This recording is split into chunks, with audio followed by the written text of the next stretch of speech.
بسم اللہ الرحمن الرحیم نحمده ونصلی علی رسوله الکریم اما بعد فاعوذ باللہ السمیع العلیم من الشیطان الرجیم بسم اللہ الرحمن الرحیم قال اللہ تبارک و تعالی فی کتاب الکریم ان اللہ وملائکتہ یصلون علی النبی یا ایہا الذین آمنوا صلوا علیہ وسلموا تسلیما اللہم صلی علی محمد وعلی آل محمد کما صلیت علی ابراہیم وعلی آل ابراہیم انک حمید مجید اللہم بارک علی محمد وعلی آل محمد کما بارکت علی ابراہیم وعلی آل ابراہیم انک حمید مجید۔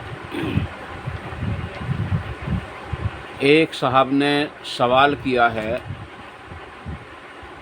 کہ یہ جو ایک جانور ہوتا ہے جس کا قرآن کریم کے اندر بھی ذکر ہے، یعنی خنزیر، کیا اس کا نام لینے سے 40 روز تک دعا قبول نہیں ہوتی؟ کیا اس کا نام لینے سے 40 روز تک زبان گندی رہتی ہے؟ اور اس کا نام لینا کتنا بڑا گناہ ہے؟ یہ سوال ایک ہی ہے اور اس میں 3 سوال چھپے ہوئے ہیں۔ تو عزیز دوستو، واضح رہے کہ اللہ تبارک و تعالیٰ نے کوئی چیز ایسی نہیں پیدا کی ہے جو میری نظروں میں ہو کہ اس کا نام لینا ہی گناہ ہو، ایسی کوئی چیز نہیں ہے۔ یہاں تک کہ سب سے زیادہ اللہ تبارک و تعالیٰ کے نزدیک جس پر غیظ و غضب ہے اللہ تبارک تعالیٰ کا، وہ ہے شیطان۔ اس کا بھی قرآن کریم کے اندر بے شمار مقامات پر ذکر ہے۔ اور اس کے سوا ایک بات یاد رہے کہ یہ جو الفاظ ہے یعنی خنزیر، اس کو جو بعض لوگ گالی کے طور پر دیتے ہیں، ایک الفاظ اس سے بھی زیادہ برا ہے، اور اس کو لوگ شوق سے سنتے ہیں اور اس پر خوش بھی ہوتے ہیں بلکہ بازے اور وہ الفاظ ہے کہ بھئی تو بڑا شیطان ہے۔ عزیز دوستو، یاد رکھو کہ شیطان لفظ یہ اس سے بھی برا ہے۔ شیطان لفظ کسی کو کہہ دینا یہ اس سے بھی گھنا برا ہے کہ اگر آدمی کسی کو سور کہے یا اس طرح کا کوئی الفاظ کہے۔ اگر اس کا نام لینے سے جو ہے نماز ضائع ہوتی، اس کا نام لینے سے دعا قبول نہ ہوتی، اس کا نام لینے سے زبان گندی ہوتی، تو عزیز دوستو واضح رہے قرآن کریم کے اندر تقریباً 4 مقامات پر اس کا ذکر ہے۔ سب سے پہلے دوسرے پارے کے اندر اللہ تبارک تعالیٰ نے اس کی حرمت کو جو ہے لوگوں پر جو ہے یعنی کہ اس کی حرمت کو بتایا کہ اللہ تبارک تعالیٰ نے اس کا گوشت تم پر حرام کر دیا ہے۔ اس کے سوا غیر اللہ کے نام پر جو ذبح کیا گیا ہو وہ چیزیں بھی جو ہے وہ حرام ہیں۔ اسی طریقے سے عزیز دوستو، یہ 6 پارے میں اور 8ویں پارے میں اور 14ویں پارے میں بھی اس کا نام موجود ہے۔ اگر اس کا نام لینے سے نماز ٹوٹتی تو قرآن کریم کا وہ حصہ جس میں اس کا ذکر ہے وہ نماز کے اندر پڑھنا ناجائز ہوتا، اور اگر اس کا نام لینے سے زبان گندی ہوتی تو اس کو نماز کے اندر پڑھنے سے، قرآن کریم کی ان آیات کو نماز کے اندر پڑھنے سے عزیز دوستو نماز ہی ضائع ہو جاتی اور وضو تک بھی ٹوٹنے کا احتمال ہوتا۔ لیکن ایسا ہرگز نہیں ہے۔ لیکن ایک بات ہمیشہ یاد رکھے ہر آدمی، اس بات کو ہمیشہ یاد رکھے کہ جو چیزیں گندی ہوتی ہیں، جو چیزیں بری ہوتی ہیں، ان کو زبان پر بار بار لینے سے ان کی گندگی اور ان کی برائی اپنے دل سے نکل جاتی ہے۔ اس لیے عزیز دوستو ان چیزوں کا اپنے دل سے، اپنی زبان سے بلا ضرورت نام لینا درست نہیں ہے۔ ہاں جب اس چیز کے نام لینے کی ضرورت ہو، مثلا کسی کو بتانا ہو کہ یہ چیز حرام ہے، کسی کو بتانا ہو کہ یہ چیز سامنے آ رہی ہے، تو عزیز دوستو اس کے نام لینے میں کوئی مذائقہ نہیں۔ ایک لفظ ہے طلاق۔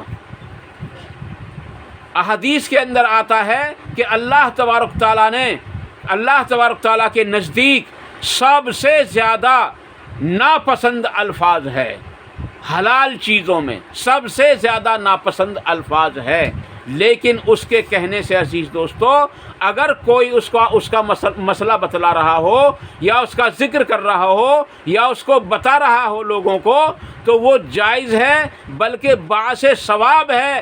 اور اگر کوئی اپنی زبان سے اس الفاظ کو بار بار کہے یا خامخواہ کہتا رہے تو یہ الفاظ اتنا برا ہے کہ حدیث سے یہ پتہ چلتا ہے کہ اس الفاظ کے ذریعے اللہ تبارک تعالیٰ کا عرش تک ہل جاتا ہے۔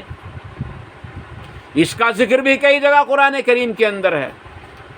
اللہ تبارک تعالیٰ نے بے شمار مقامات پر ان چیزوں کو کہ جائز اور ناجائز ہونے کا یعنی کہ اعلان فرمایا ہے، اور اللہ تبارک تعالیٰ نے ان چیزوں پر ایسا کوئی گرفت نہیں کی کہ اگر کوئی کسی کو بتا رہا ہو تو اس پر جو ہے کوئی جو ہے گرفت ہو۔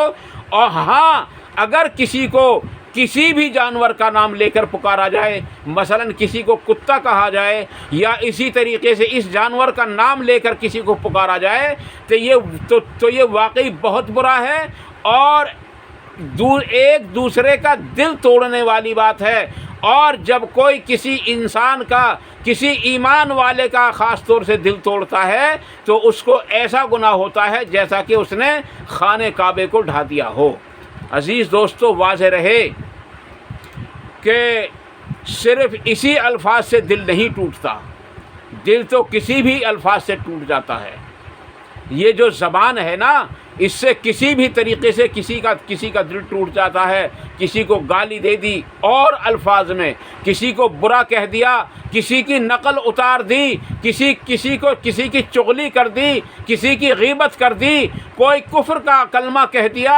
عزیز دوستو یہ تو تمام تر چیزیں اللہ تبارک تعالیٰ کے نزدیک جو ہے ناپسند ہیں، لیکن اگر انہی چیزوں کو دعوت کے طور پر کہہ رہا ہو، سمجھانے کے طور پر کہہ رہا ہو تو درست ہے۔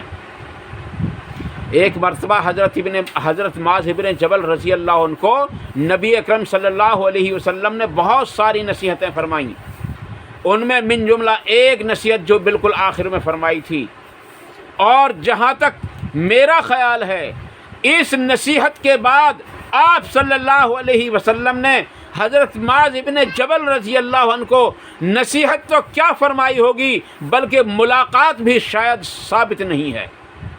یہ بالکل آخری وصیت تھی، آخری نصیحت تھی حضرت معاذ بن جبل رضی اللہ عنہ کو۔ وہ کون سی تھی؟ آپ نے فرمایا کہ معاذ زبان سے ڈرتا رہ۔ عرض کی یا رسول اللہ صلی اللہ علیہ وسلم اس سے کیا ڈرنا ہے؟ تو آپ نے فرمایا کہ معاذ یہ جو زبان ہے نا، اسی کے کرتوتوں کی وجہ سے آدمی جنت یا جہنم کے اندر جاتا ہے۔ یہی وہ زبان ہے جس کی وجہ سے آدمی جنت میں چلا جاتا ہے، جہنم میں چلا جاتا ہے۔ اگر اس زبان سے آدمی کلمہ پڑھتا ہے تو جنت میں جاتا ہے، قرآن کی تلاوت کرتا ہے تو جنت میں جاتا ہے، نبی صلی اللہ علیہ وسلم پر درود پڑھتا ہے تو جنت میں جاتا ہے، کسی کو سمجھاتا ہے تو جنت میں جاتا ہے، تسبیح پڑھتا ہے تو جنت میں جاتا ہے، نماز پڑھتا ہے تو جنت میں جاتا ہے، کسی کو سیدھا راستہ بتاتا ہے تو جنت میں جاتا ہے۔ اس زبان کے ذریعے بہت سارے راستے جنت کے بن جاتے ہیں۔ یہ وہ زبان ہے۔ اس کے بعد فرمایا کہ یہ وہی زبان ہے جس کی وجہ سے آدمی جہنم میں جاتا ہے۔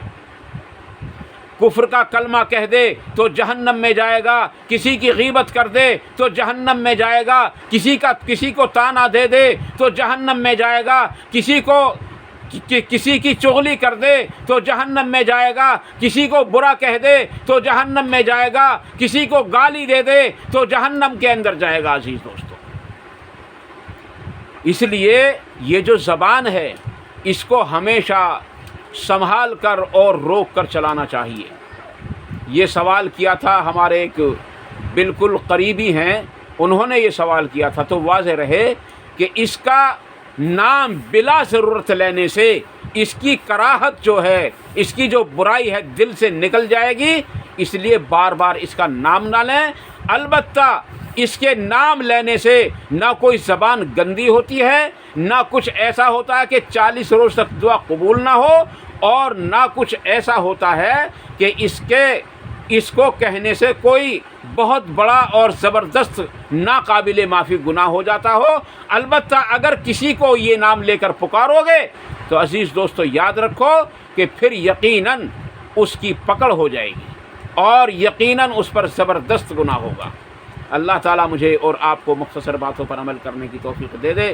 عزیز دوستو، اگر کوئی جذبات میں بات غلط نکل گئی ہے یا میرے علم کے اعتبار سے بھی کوئی بات غلط نکل گئی ہے تو اللہ تعالیٰ اسے معاف فرمائے، اور اگر کوئی بات جتنی باتیں صحیح نکلی ہیں اللہ تبارک تعالیٰ ان کو ہمارے دلوں کے اندر راسخ فرمائے اور ان پر عمل کرنا آسان بھی فرمائے، ان پر عمل کرنے کے موقع بھی عطا فرمائے اور ان پر عمل کرنے کی توفیق بھی عطا فرمائے۔ عزیز دوستو، یہ ایک بہت حساس مسئلہ ہے، اس الفاظ سے آدمی کو ہمیشہ چاہیے کہ بچتا رہے اور دوسرے کے لیے اس الفاظ کو استعمال نہ کرے، کیونکہ اس سے اور پھر اس سے بھی برے الفاظ ہم دوسروں کے لیے استعمال کر دیتے ہیں، جیسا کہ شیطان کسی کو کہہ دینا، یہ بہت برا ہے۔ اور عام طور پر جو ایک دوسرے کو پیار میں اور محبت میں گالی دے کر بلاتے ہیں، یہ زبردست گناہ ہے۔ سند مجھے معلوم نہیں، البتہ حضرت علی کا قول نقل کیا جاتا ہے کہ جو شخص ایک مرتبہ کسی کو گالی دے دے اور لفظ یعنی ایک لفظ ہے سالہ، اس الفاظ کو کہہ دے، تو مجھے معلوم نہیں اگرچہ، لیکن اس میں لکھا ہے، انہوں نے بیان کیا ہے کہ 70 بچھو اس پر قبر کے اندر مسلط کر دیے جاتے ہیں جو قیامت تک اس کو ڈستے رہیں گے۔ عزیز دوستو، یہ ایسا ہو یا نہ ہو، لیکن ہمیشہ یاد رکھو کہ کسی کو گالی دے کر نہ بلائیں، پیار و محبت میں بھی، اور کسی کو گالی دے کر نہ بلائیں برائی کے ساتھ بھی، اور کسی کو برے الفاظ کے ساتھ، کسی برے جانور کا نام لے کر نہ بلائیں، کسی بھی اعتبار سے، نہ پیار و محبت میں اور نہ دشمنی میں، کسی کو بھی اس ایسے الفاظ سے نہ پکاریں جو جانوروں کے نام پر پکارا جاتا ہو، جیسے کہ کتا وغیرہ۔ کہ عزیز دوستو، اس سے سامنے والے کا دل ٹوٹتا ہے، اور اگر نہیں بھی ٹوٹتا ہے تو اللہ تبارک تعالیٰ نے اسے انسان بنایا ہے، اس لیے اس کو انسان ہی کے نام سے پکارا جائے۔ اور یہ جو ناموں کو بدل کر پکارتے ہیں نا، اور نام برے ہوتے ہیں وہ الفاظ، عزیز دوستو ان سے بھی پرہیز کرنا چاہیے۔ اللہ تعالیٰ عمل کی توفیق عطا فرمائے۔ وآخر دعوانا ان الحمد للہ رب العالمین، والسلام علیکم ورحمۃ اللہ تبارک و تعالیٰ وبرکاتہ۔